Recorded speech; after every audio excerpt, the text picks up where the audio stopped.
इस देश की जो बहुसंख्यक आबादी है, भले वो धर्म का अनुयायी न हो, लेकिन वो समझता है कि हम इस देश के मूल निवासी हैं, SC ST OBC किसान, और उसको लगता है कि महात्मा बुद्ध हमारे थे, भारत की पहचान बुद्ध से है। और आप लोग क्या चाहते हैं कि जो बुद्ध की जो ज्ञान स्थली है, जो ये जो हेरिटेज जो बुद्ध विहार है, उसकी सैनिटेशन, उसकी पवित्रता बनी रहे, यही चाहते हैं। न किसी से दोस्ती, न किसी से दुश्मनी, न किसी से बैर। लेकिन एक पत्रकार के तौर पे पत्रकारिता ये कहता है कि कोई आदमी, एक भी आदमी अगर कोई अपनी मांग रख रहा है तो उसको दिखाना चाहिए। तो आप लोगों के साथ सबसे ज्यादा इस देश में जो भेदभाव होता है वो पत्रकार करता है। मीडिया जातिवाद का वो अभेद किला है जो अब तक नहीं टूट पाया है।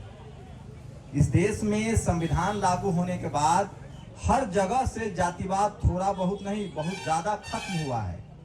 यहाँ तक कि हाई कोर्ट, सुप्रीम कोर्ट में भी शोषित वंचित समाज के लोग, खासकर SC ST OBC, किसान, जाट, पटेल, मराठा, गुर्जर, ये सब हाई कोर्ट, सुप्रीम कोर्ट में जज भी हैं। लेकिन मीडिया, जिसको टीवी अखबार आप लोग कहते हैं, मैं उसी पर आज बात करूंगा क्योंकि वो जरूरी है और इस आंदोलन के लिए वो कितना जरूरी है वो भी बताऊंगा।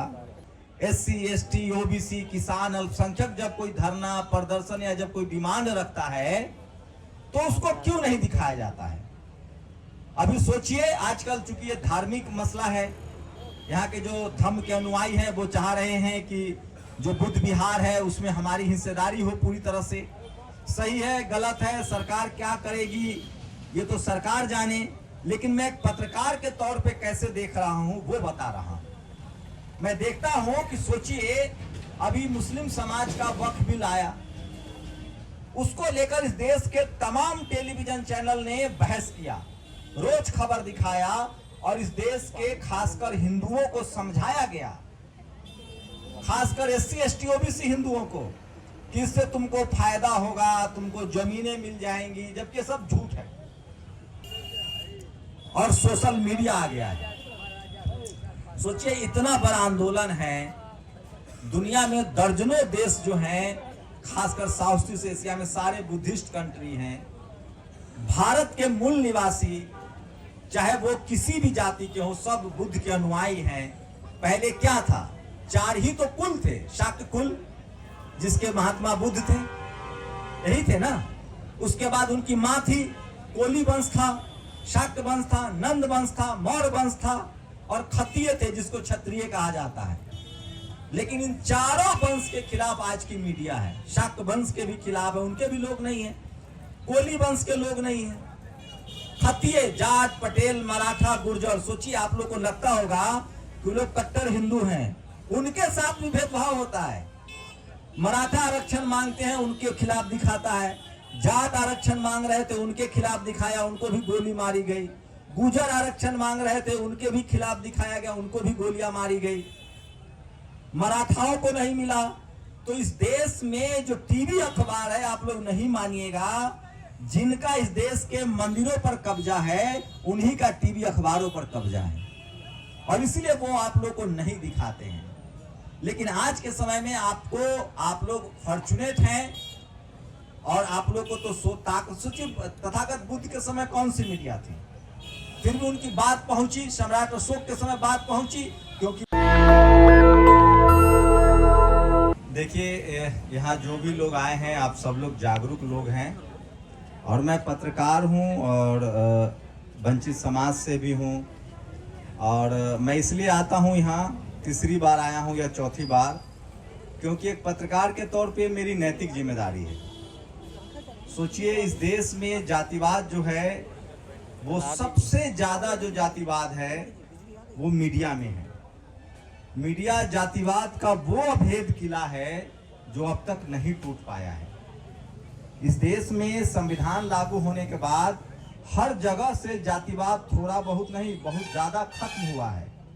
यहाँ तक कि हाई कोर्ट, सुप्रीम कोर्ट में भी शोषित वंचित समाज के लोग, खासकर SC ST OBC, किसान, जाट, पटेल, मराठा, गुर्जर, ये सब हाई कोर्ट, सुप्रीम कोर्ट में जज भी हैं।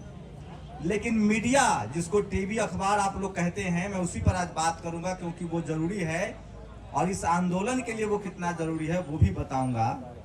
क्योंकि मैं पत्रकार हूं और तीसरी बार इसलिए आया हूं कि मैं आपकी खबर को दुनिया भर में पहुंचा सकूं कि आप लोग एक बड़ा धरना दे रहे हैं। दरअसल पत्रकार का काम होता है खबर दिखाना, लेकिन सोचिए आज इस देश में अगर मुट्ठी भर मंदिर के लिए प्रदर्शन होता है तो वो टीवी अखबार में चलता है। मुट्ठी भर लोग कोई धरना प्रदर्शन करे तो चलता है। लेकिन मैं कई बार जब टेलीविजन में मैं नौकरी करता था तो मैं सोचता था कि इस देश का शोषित वंचित समाज, खासकर जो संवैधानिक नाम है हमारा, SC, ST, OBC, किसान, अल्पसंख्यक, जब कोई धरना प्रदर्शन या जब कोई डिमांड रखता है तो उसको क्यों नहीं दिखाया जाता है। अभी सोचिए आजकल चूंकि ये धार्मिक मसला है, यहाँ के जो धर्म के अनुयायी हैं वो चाह रहे हैं कि जो बुद्ध विहार है उसमें हमारी हिस्सेदारी हो पूरी तरह से। सही है गलत है, सरकार क्या करेगी ये तो सरकार जाने, लेकिन मैं एक पत्रकार के तौर पे कैसे देख रहा हूं वो बता रहा हूं। मैं देखता हूं कि सोचिए अभी मुस्लिम समाज का वक्फ बिल आया, उसको लेकर इस देश के तमाम टेलीविजन चैनल ने बहस किया, रोज खबर दिखाया और इस देश के खासकर हिंदुओं को समझाया गया, खासकर SC, ST, OBC हिंदुओं को कि इससे तुमको फायदा होगा, तुमको जमीनें मिल जाएंगी, जबकि सब झूठ है। यहां तक कि बताया गया कि जो गरीब OBC मुस्लिम है, SC मुस्लिम, ST भी मुस्लिम है, उनको फायदा होगा, ये भी झूठ है। लेकिन मीडिया ने उसको दिखाया और उसके लिए एक मैंडेट तैयार किया। सोचिए मीडिया में वो ताकत है जो दोषी को निर्दोष और निर्दोष को दोषी साबित कर दे। ये जो टीवी अखबार वाले हैं चाहे तो 2 दिन में आप लोगों को देशद्रोही घोषित कर देगा। जानते हैं क्या दिखाएगा? क्या कि ये देखिए ये लोग हिंदुओं के खिलाफ धरने पर बैठे हुए हैं, ये कह देगा। ये ताकत है मीडिया में। लेकिन संजोग मनाइए अब कि अब वो दौर नहीं रहा। इस देश के टीवी अखबार ने आपके इस आयोजन को वो दिखा नहीं रहा है, जबकि आप लोग इस देश के नागरिक हैं, मूल निवासी हैं। मैं एक बात जरूर कहने आया हूं, सोशल मीडिया आने के बाद एक बड़ा बदलाव हुआ है।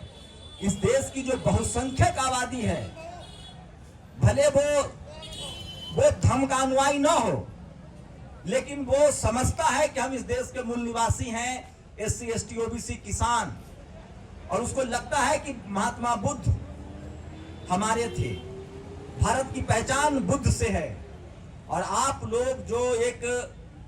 लोग क्या चाहते हैं कि जो बुद्ध की जो ज्ञान स्थली है, जो ये जो हेरिटेज जो बुद्ध विहार है, उसकी सैनिटेशन, उसकी पवित्रता बनी रहे, यही चाहते हैं।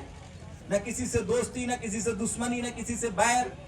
लेकिन एक पत्रकार के तौर पे पत्रकारिता ये कहता है कि कोई आदमी, एक भी आदमी अगर कोई अपनी मांग रख रहा है तो उसको दिखाना चाहिए। तो आप लोगों के साथ सबसे ज्यादा इस देश में जो भेदभाव होता है वो पत्रकार करता है। उसके बाद जुडिशियरी में भेदभाव है, उसके बाद ब्यूरोक्रेसी में भेदभाव है, उसके बाद कॉलेज यूनिवर्सिटी में भेदभाव है। अब सबसे ज्यादा भेदभाव वहां होता है जहां पैसा है, पावर है, मान सम्मान है। लेकिन इससे लड़ा जा सकता है। संजोग मनाइए कि अब हमारे हाथ में मोबाइल है और मोबाइल के दम पर हम जो पत्रकारिता वाला जो जातिवाद और मनुवाद है उससे लड़ सकते हैं। और उसके लिए जरूरी है कि जितने लोग यहाँ हैं, हजारों की संख्या में जो आप लोग हैं, अपने अपने फेसबुक से 2.5 GB 1.5 GB डेटा है, उतना खर्चा करना पड़ेगा। और इस बात को आप लोग सिर्फ बैठिए नहीं, अपने फेसबुक पर इसके बारे में लिखिए। और सबसे ज्यादा अगर आप लोग ट्विटर जानते हैं, X जानते हैं, तो उस पर भी इसके बारे में लिखिए। मुझे पता है, ये आंकड़ा है कि सबसे ज्यादा पढ़ा लिखा PhD इस देश में बुद्धिस्ट लोग हैं। तो आप तो सबसे ज्यादा पढ़े लिखे समाज के लोग हैं। तो ये जो लोग बैठे हुए हैं जिनके पास भी मोबाइल है, अगर आप लोगों ने अपने अपने मोबाइल का इस्तेमाल किया और X पर लिखना शुरू किया, फेसबुक पर लिखना शुरू किया और YouTube पर जो लोग वीडियो डालते हैं उसको देखना शुरू किया, उसको शेयर करना शुरू किया, तो ये टीवी अखबार का आपको मोहताज नहीं होना पड़ेगा और ये बात जन जन तक, मुख्यमंत्री, प्रधानमंत्री सबके पास पहुंच जाएगा। तो ये जो मोबाइल है ये आज के समय में बड़ी ताकत है और इसलिए मैं कहता हूं कि सोशल मीडिया ही बहुजन मीडिया है और बहुजन मीडिया ही सच्चा मीडिया है। हम लोग कभी भी किसी के खिलाफ नहीं हैं, हम लोग न्याय के साथ हैं, पीड़ित के साथ हैं। इस देश की जो मनुवादी जातिवादी मीडिया है, इस देश में सबसे ज्यादा अब जातिवाद जो है वो मीडिया में है। वहां एक भी दलित, पिछड़ा, आदिवासी, अल्पसंख्यक, किसान समाज का कोई बड़ा पत्रकार नहीं है, मीडिया का मालिक नहीं है। ये जो आप अखबार पढ़ते हैं और ये जो टीवी देखते हैं, ये मनुवादियों का दो ये प्रवक्ता है, दिन रात आपके घरों में आता है और मनुवाद फैलाता है, अंधविश्वास फैलाता है। इसलिए आप लोग चाहते हैं कि अगर आपका परिवार, आपकी बुद्धि बढ़े तो इन टीवी अखबार का बायकॉट कीजिए, लेना बंद कीजिए, देखना बंद कीजिए। और सोशल मीडिया आ गया है, सोचिए इतना बड़ा आंदोलन है, दुनिया में दर्जनों देश जो हैं, खासकर साउथ ईस्ट एशिया में सारे बुद्धिस्ट कंट्री हैं। भारत के मूल निवासी चाहे वो किसी भी जाति के हो, सब बुद्ध के अनुयायी हैं। पहले क्या था, 4 ही तो कुल थे, शाक्त कुल जिसके महात्मा बुद्ध थे, यही थे ना। उसके बाद उनकी माँ थी, कोली वंश था, शाक्त वंश था, नंद वंश था, मौर्य वंश था और क्षत्रिय थे जिसको क्षत्रिय कहा जाता है। लेकिन इन चारों वंश के खिलाफ आज की मीडिया है। शाक्त वंश के भी खिलाफ है, उनके भी लोग नहीं है, कोली वंश के लोग नहीं है, क्षत्रिय, जाट, पटेल, मराठा, गुर्जर। सोचिए आप लोग को लगता होगा कि लोग कट्टर हिंदू हैं, उनके साथ भी भेदभाव होता है। मराठा आरक्षण मांगते हैं, उनके खिलाफ दिखाता है। जाट आरक्षण मांग रहे थे, उनके खिलाफ दिखाया, उनको भी गोली मारी गई। गुर्जर आरक्षण मांग रहे थे, उनके भी खिलाफ दिखाया गया, उनको भी गोलियां मारी गई। मराठाओं को नहीं मिला।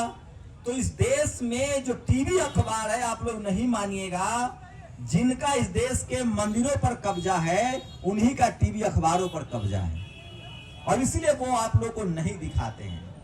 लेकिन आज के समय में आप लोग फॉर्चुनेट हैं और आप लोग को तो सोचिए तथागत बुद्ध के समय कौन सी मीडिया थी, फिर भी उनकी बात पहुंची। सम्राट अशोक के समय बात पहुंची क्योंकि वो राजा थे। लेकिन आज का जो इस देश में जो प्रधानमंत्री, मुख्यमंत्री जो लोग बने बैठे हैं, वो भी न्यूट्रल नहीं है, वो भी संवैधानिक पदों पर बैठकर और असंवैधानिक है। वो एक धर्म, एक जाति के विचारों को आगे बढ़ाते हैं, जबकि भारत का संविधान सभी धर्मों को बराबर मानता है। तो मैं इसीलिए आता हूं आप लोग के पास। जब मैंने सोशल मीडिया शुरू किया था तो मेरा विचार था कि जिनको कोई नहीं दिखाता है मैं उनको दिखाऊंगा। इसलिए मेरी नैतिक जिम्मेदारी है और इसलिए मैं यहां आता हूं। सोचिए चाहे चुनावी रैली हो, चाहे आपका धरना प्रदर्शन हो, इस देश का टीवी अखबार के बारे में मैं एक मंत्र दे रहा हूं। जिस नेता को खराब कहे टीवी अखबार वाला, समझिएगा कि वो नेता आपके लिए अच्छा है, गरीबों के लिए अच्छा है, शोषित वंचित के लिए अच्छा है। सबसे ज्यादा टीवी अखबार किसकी आलोचना करता है? मायावती जी, लालू प्रसाद यादव, मुलायम सिंह यादव, शिबू सोरेन। आपके नेताओं को भी जेल में डाल दिया जाता है और हम लोग उस टीवी अखबार को देख के मान लेते हैं कि अच्छा ये तो कह रहा है तो सही है। मैं काम कर चुका हूं, हाँ, मैं उस आधार पे कह रहा हूं कि भारत में सबसे ज्यादा भ्रष्ट, सबसे ज्यादा झूठा और सबसे ज्यादा जातिवादी अगर कोई जगह बचा हुआ है तो वो इस देश का मीडिया है, टीवी अखबार है। सबसे ज्यादा इतना जातिवाद और कहीं नहीं है, सुप्रीम कोर्ट, हाई कोर्ट में भी नहीं है। वहां भी दलित, पिछड़े, ओबीसी के लोग जज बन रहे हैं थोड़ा बहुत। और ये टीवी अखबार में वो ताकत है, मैल्कम ने कहा है कि अगर टीवी अखबार चाहे तो दोषी को निर्दोष और निर्दोष को दोषी साबित कर दे। तो आप लोग जरूर इस बात को फॉलो कीजिए, सोशल मीडिया पर अपनी इस प्रदर्शन को रखिए, अपनी बातें लिखिए, ट्वीट कीजिए, लाइव कीजिए, इतना करना पड़ेगा। फिर देखिए अगले 3 दिन में पूरा फिजा बदल जाएगा। ये बात आपको करनी पड़ेगी। अपने संवैधानिक अधिकार के लिए आप लोग अपना संवैधानिक अधिकार मांग रहे हैं आप किसी धर्म के खिलाफ नहीं है, आप किसी जाति के खिलाफ नहीं है। आपकी जो उपासना का स्थल है उस पर आप मांग कर रहे हैं, इसमें कौन सा गुनाह है? तो आप लोग जायज मांगों के साथ हैं और हमारी कोशिश है एक पत्रकार के तौर पे कि हम आप लोग की बातों को जन जन तक पहुंचाएं और ये मेरी जिम्मेदारी है और मैं उसी को पूरा कर रहा हूं। तो मैं आप लोगों के साथ हूं, ना आपके खिलाफ हूं। मैं अपना काम कर रहा हूं और ना मैं आप पर कोई एहसान नहीं कर रहा हूं। अगर मैं फौज में होता तो देश की सुरक्षा के लिए सीमा पर लड़ता, नहीं भी फौज में हूं, देश पर कोई आपत्ति आएगी तो मैं वहां जाऊंगा, लड़ूंगा, क्योंकि हर नागरिक का कर्तव्य है। और मैं पत्रकार हूं तो मेरा नैतिक कर्तव्य है कि इस देश के लोग अगर कोई जायज मांग कर रहे हैं, अपनी बात कहना चाह रहे तो उसको दिखाना चाहिए। लेकिन सोचिए, टीवी अखबार आपके पास नहीं आ रहा, जबकि मुट्ठी भर लोग कभी मस्जिदों की खुदाई करते हैं तो वहां लोग पहुंच जाते हैं, दिखाते हैं। कल एक सांसद ने बयान दिया है, रामजी लाल सुमन ने, या आप अगर मस्जिदों के नीचे मंदिर खोजेंगे तो मैं मंदिरों के नीचे मठ खोजूंगा, कह रहा है। उसको विवादित बयान है। भारत का इतिहास जितना मैंने पढ़ा है, ये इतिहास बताता है कि हम लोग जो है मगध की धरती पर हैं। भारत बुद्धमय भारत था, तब ज्ञानशील भारत था, सोने की चिड़िया था। तो आप लोगों का तो स्वर्णिम इतिहास है। आप लोग सबसे ज्यादा न्यायप्रिय लोग हैं, क्योंकि अब तो दुनिया में सबसे बड़ा एक फैक्ट चेकर आया, ग्रुप। जब उससे पूछा गया कि दुनिया में सबसे बढ़िया विचार कौन सा है, तो उसने कहा कि धम्म है, बुद्ध है, जिसमें पशु पक्षी नदी नाले मानव सबको बराबर और करुणा के दृष्टि से देखा गया है। तो आप लोग अपने लिए भी ताली बजाइए कि आप जो लोग हैं यहाँ वो मानवीय गुणों से भरे हुए हैं और मानव एक समान, सब पर करुणा हो, दया हो। और इसीलिए दुनिया में बुद्ध को गुरु कहा गया है। दुनिया का शायद ही कोई यूनिवर्सिटी हो जहां तथागत बुद्ध पर रिसर्च न होता हो। दुनिया का शायद ही कोई देश हो जहां तथागत बुद्ध की बातें न होती हो। तो आप लोगों को गौरव होना चाहिए कि हम लोग सबसे ज्यादा मानवीय दृष्टिकोण से सफल, शिक्षित, दया, करुणा, मैत्री, भाईचारा से भरे लोग हैं। और उससे भी बड़ी बात, भारत का जो संविधान है वो आपके विचारों से, बुद्ध के विचारों से, सम्राट अशोक के विचारों से ही बना है और वही से देश चल रहा है। इसलिए आप लोग की बात सुनी जाएगी। देर हो सकती है, मुझे लगता है अंधेर नहीं है, और मेरी जिम्मेदारी जो है मैं उसको निभाता रहूंगा। बहुत बहुत शुक्रिया। नेशनल दस्तक की आपसे गुजारिश है कि अगर इसको बचाना चाहते हैं तो नेशनल दस्तक को सब्सक्राइब करने के लिए रेड कलर के सब्सक्राइब बटन को दबाएं, फिर बेल आइकन की घंटी दबाएं। नेशनल दस्तक को बचाने के लिए बहुत जरूरी है कि हर खबर को शेयर करें, लाइक करें, कमेंट जरूर करें।